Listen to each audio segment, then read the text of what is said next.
This is the story of more than 2 million people who have lost the basic necessities of life. They are stranded in scary camps, waiting for aid that rarely arrives. They are the victims of a crisis that is not of their making, and it's ending its third year. But whatever the reasons for this conflict, the Sudanese government's militia, which came to be known as the Janjaweed, along with the rebel groups, have committed scorched earth policy. Unprecedented waves of violence led to massive exodus of people. In June 2005, it reached its maximum, tripling to hit 3.2 million internally displaced people. The World Food Programme expects the number of those in need of food aid to reach 3.5 million very soon. The conflict is described by the UN as the worst humanitarian crisis in the world today.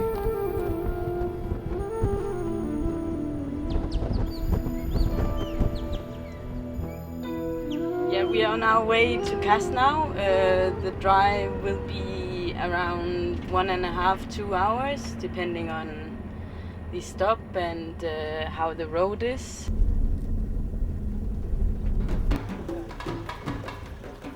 Kas, once a centre of agricultural produce and a cradle of civilization, has become a huge quasi-camp of IDPs. Inhabitants of its neighbouring village desert to avoid lootings, killings and rape. جانا هارب في مناطقنا ويوقع من جينا هنا قتل لنا جماعة شال مالنا واكتسم نساوينا قتلوا الناس بالجملة ويوقع من جينا هنا مطلوبين أول حاجة حقتنا الإنشالت مالنا الإنشالت والفرقت وناس القتلوا دايرين دياتهم والبلد يتأمن سلاح بتاع الجنجبيل ده إنشال كلها حتى باريني نرجو في أماكننا زي كلام اللي أنا هسه بقول كيف ما حاصل إذا ما حاصل أنا في المكان اللي أنا موجود بعدة سنين شغل اللي بالتالين المجي هنا شنو حكومة وجنجبيل وكل القبائل العرب موجود في دارفور ده هم المتفق يعني بدافر للقبيلة الموجودة ده قبيلة الواحد قبيلة فور ده نينا وقت قمينا جينا هنا نينا كنا موجودين هناك حاصرونا المؤتمر بتاع كاس حاصرنا بمدة 57 يوم ماتوا أكثر من 200 أطفال سوء تغذية وحتى في الأخير خواجة جابنا هنا وقت ده كان زي هولد 1500 هنا مناطقنا ما عندنا بشر ما عندنا زول كلنا جينا مواطن هناك ما في إلا كان جنجبيل جنجبيل نعرفهم كيف ما بنعرفهم جنجبيل نعرفهم لأن تلقى زول عربي موجود بقاري معانا موجود قرية بقرية وفجعة تلقى مصلى وبقتل وقتي نعرفهم واحد واحد حتى الآن نعرفهم والجزء من كاس داخل كاس هنا ذات وعربات من الحكومة جو من دار غرب 18 عربية دوشكا هاوين كل المعدات بنتهي من بشر الحل المتحدة هو مخير إذا داير يخلينا بحالة زي ده عليه هو لأنه هو أبو الكل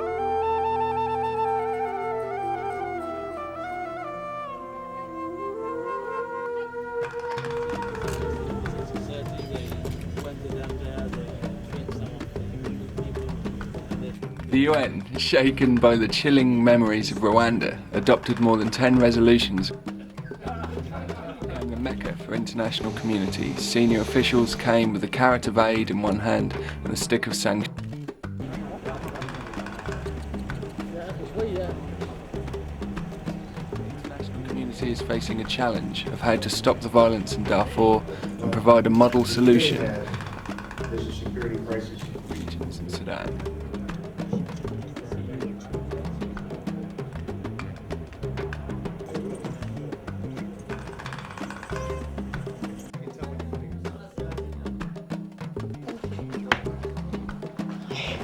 This is Mahjoub.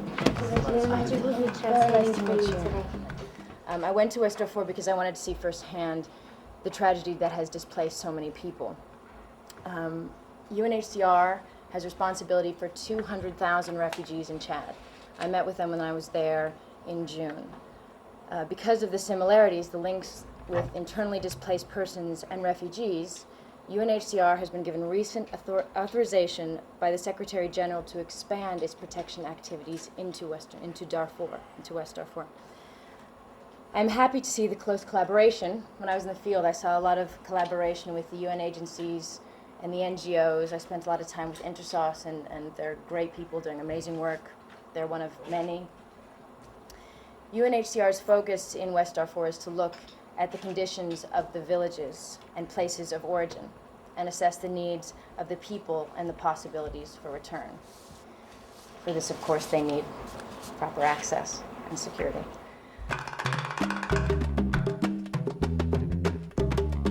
The tragedy unfolded in Darfur, creating an open to the international community.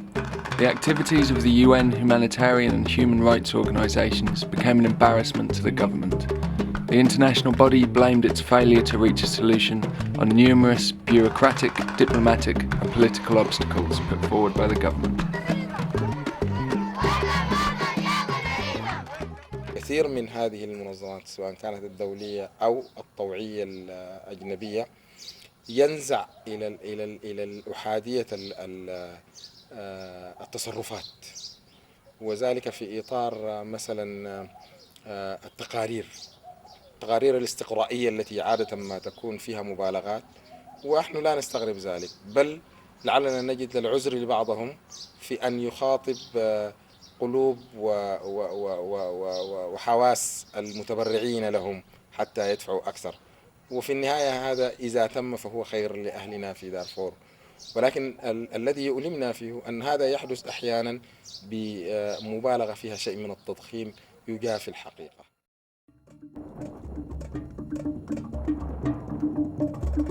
The outbreak of violence destroyed the already fragile infrastructure. In such a fragile situation, any failure in humanitarian aid will result in the loss of hundreds of thousands of lives. We work beyond religion, we work beyond races. We have over 10 nationalities. We have people from Palestine on the team. We have people from India. We have people from Kenya. We have people from Mozambique. We have people from Timor. So it's a global. Our vision is global.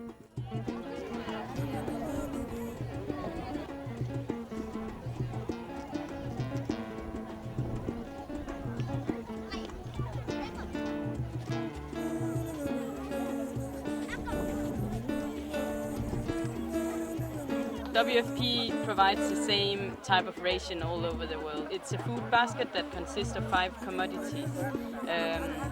We have cereal, we have pulses that can be either yellow peas or lentils. There's a special blend of corn and soya called CSB, corn soya blend.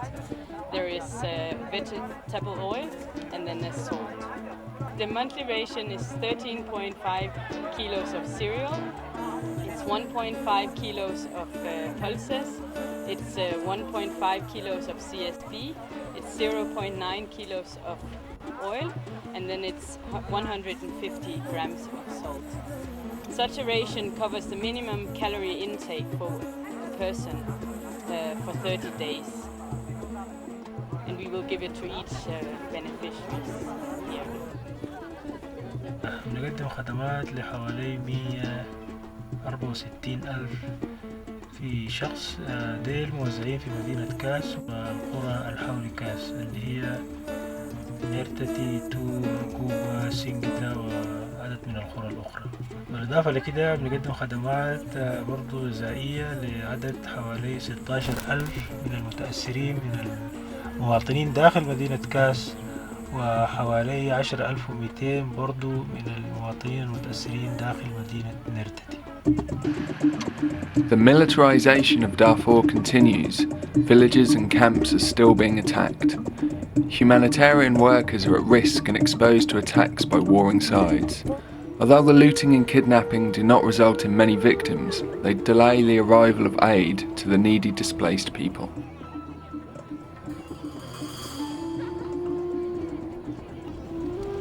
quite a big concern for us, because if the convoys are not safe and are stopped, we have difficulties to control where the food is, and also the accountability that WFP has towards donors.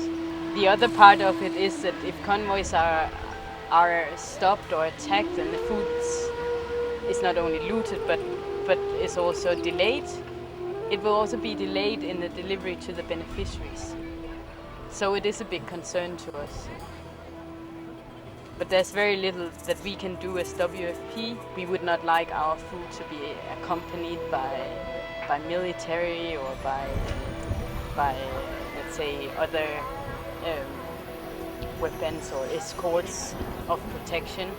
We would like the food to be seen as a humanitarian delivery, delivered from people to people, and that is why sometimes we will have to face the delays and deal with them. But it's very difficult to explain to the hungry beneficiaries.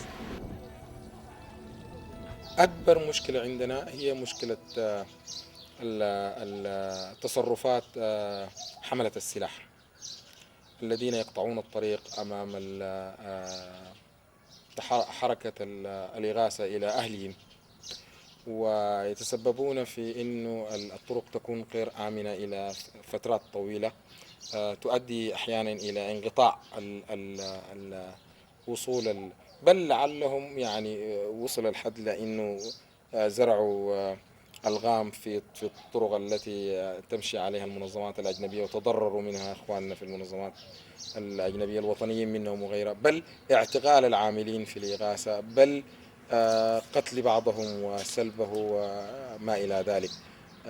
الحكومة اجتهدت في أنها توفر قوات من الشرطة في فترة زمنية قصيرة. أنا يعني أعتقد أنه ده واحدة من الإنجازات التي يعني لم تذكر لحكومة السودان أبدا. The government has always claimed that it does not have any control over the Janjaweed militia. By doing so, it is ignoring the responsibility of any government defending its own people. في الطريق من كاس لنيال حصل مرة ناس وقفوا عربات بتاع منظمات ونهبوها. حصل لين احنا ذاته كبرنامج الغذاء العالمي في المنطقة بين كاس ونياما، وقفوا 2 من العربات التابعة لبرنامج الغذاء العالمي، وتم نحن ممتلكات العاملين فيها. في مشاكل أمنية. What I have gathered is that the fact is there is no place that is 100% safe. I was speaking with